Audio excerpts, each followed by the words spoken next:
오늘 뉴스에도 나왔더라고요. 그 인터넷 뉴스도 제가 오면은 보통 한 1시간 정도는 막 이런 관련되는 분야 쪽에 대한 뉴스를 많이 찾는 편이거든요. 물론 뭐 가짜 뉴스도 있고 진짜 뉴스도 있는데 이거는 사람들이 알면 안 되는데 막 왜 가짜 뉴스거든요. 근데 그게 구별은 돼요, 저는 지금. 그래서 많이 찾아보고 이렇게 되는데, 정신 문제에 있는 정신병증이라고 우리가 표현을 합니다. 점점점 기하급수적으로 늘어나고 있는데 시설이 없다. 이제 오늘 그런 뉴스가 나왔어요. 왜? 이제 병원에서 지금 정신병동을 지금 폐쇄하기 시작을 했다 그러고, 전공의가 없어가지고, 의료 사태 때문에 이제 이걸 폐쇄하기 시작을 한 거예요, 병원에서. 그러다 보니까 이제 늘어나고 있는데, 엄청 늘어나고 있는데, 갈 데가 없는, 시설은 점점 줄어들고 있고, 늘어나고 있고, 이제 이 얘기를 하더라고요. 저는 그게 뭘로 보일까요? 왜 늘어나고 있을까? 왜 늘어나고 있는지는 아무도 얘기를 안 해요. 왜 늘어나고 있을까요? 멀쩡한 사람들 정신병증으로 만들어 놓고, 치유할 수 있는 사람들 방치해놨다가 병증으로 악화시켜놓고, 치료하러 온 사람들을 악화시키는데 앞장서서 노력하고 있고, 어디서? 방송에서, 유튜브에서, 정부에서, 기타 등등이 다. 그러니까 점점 늘어날 저는 그 관점에서 바라보거든요. 왜 늘어날까? 아니, 상담실이 좀 많아요? 지원을 좀 많이 해줍니까? 근데 왜 안 될까요? 왜 줄어들진 않고, 왜 기하급수적으로 늘어날 때는 다 그만한 이유가 있거든요.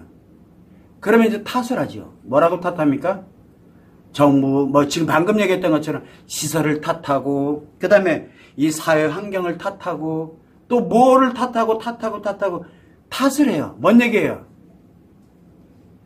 탓을 한다는 얘기는 지금 원인을 모르고 있다는 뜻이에요. 모르고 있는 거예요. 저는 탓하지 않아요. 나부터, 여러분들부터, 내가 느끼고 있는 나부터 안전해집시다, 건강합시다, 돌아갑시다 라고 얘기하면, 그래야 줄어들기 시작해요. 그래야. 탓하지 말자. 우리 시설 인프라 탓하지 말고, 물론 중요해요. 그러나 그걸 탓하기 전에 일단은 근본을 좀 알고 돌아가자. 그래야 악화되는 거를 일단은 막아줘야 어느 정도 시점을 지나가서 늘어나던 게 이제 줄어들기 시작할 거 아니에요. 좀 시간이 걸리더라도 자꾸 탓하면 점점 더 늘어난다. 저는 그런 관점에서 많이 보거든요. 이런 뉴스들이 진짜 많아요. 늘어나고 왜 점점 늘어난다. 지금 뭔 뜻이냐면 치료법이 없다는 얘기거든요. 치료법 없이 늘어나는데 일조하고 있다는 얘기예요. 누군가가. 그런 점을 좀 한번 생각을 했으면 하는 게 제 생각입니다. 참고를 하시면 좋을 것 같아요. 결국은 자업자득이라고 저는 생각해요. 상담사들이 정부 바우처에 의존해가지고 이제 살아갈 수밖에 없는, 누가 더 바우처 사업권을 많이 따느냐, 이제 여기에 이제 성패가 좌우되는, 물론 방송 나와서 누군가는 집 짓고 뭐하고 돈 많이 벌고 있겠지만, 왜 그러냐? 치료도 못하면서 치료한다라고 상담하고 그러다 보니까 사람들에게 상담으로는 치료 안 되라는 인식을 다 집어넣어 버렸기 때문에 이제 문제가 생겨요. 사람들이 정신과 치료 안 하는 이유가 뭡니까? 이력이 남는 게 이력이 나중에 문제 생겨요. 내가 혹시라도 뭔가 조금이라도 문제 생기면 과거에 우울증이었다, 과거에 뭐였다. 이거 지금 뉴스에 계속 나오잖아. 내가 정신과 가서 뭐 하나 치료받으면 과거 이 얘기가 나오겠고. 내가 만약에 어디에 정부 요직이라든가 아니면 또 내 나름대로 이렇게 성공해서 나름대로 뭘 갔어. 그러면 과거에 또 얘기가 나올 거 아니에요. 누군가가. 기록 안 남기려고. 그 원인도 되게 커요. 뉴스에 계속 나오잖아요. 이력 남는다. 그런데 치료해라. 이런 얘기들. 아파요, 그냥요. 다른 거는 몰라도. 암에 걸린 거는 극복, 수기가 되지만, 내가 예를 들어 조현병이 있다가 그걸 치료를 해서 이제 건강하게 해서 내 나름대로 가. 근데 사람들은 알잖아요. 조현병 치료 안 된다는 거. 약으로 통제를 하고 뭘 하고 치료, 완치라는 개념이 없잖아요. 그러니까 하고 이렇게 가는 거예요. 그래서 정신병증에 관련되는 걸 사람들이 부정적인 인식으로 바라볼 수밖에. 그러니까 감추려고 드는 거고. 사회 환경을 누가 그렇게 만들었어요? 결국은 상담사들이, 의사들이 만든 거잖아요. 지들을 홍보하기 위해서, 책임 피하기 위해서. 되게 아파요. 그래서 우리 치료하는 분들한테 얘기하죠. 나 치료한다라고 어디가 떠들지 말라고 이야기하죠. 그러니 제가 흥하겠어요? 망하지. 내가 왜 치료했다라고, 내가 그러면, 근데 저 일본에 뭐 누구는 그러더라고요. 누가? 일본인이. 너 여기가 치료해. 나도 옛날에 그렇게 아팠잖아. 근데 너 나 알지? 막 얘기를 하니까, 그래.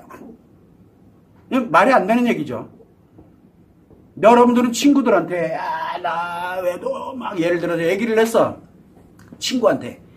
그랬더니 친구가 막 이렇게나 저렇게나 하면서 여러분들이 끊어내서 그렇지 치료되고 회복이 돼서 회복돼 보니까 그 친구가 그 친구가 이상하게 끊어졌어. 그런데 얼마 있다가 그 친구가 이제 막 죽을 것 같아.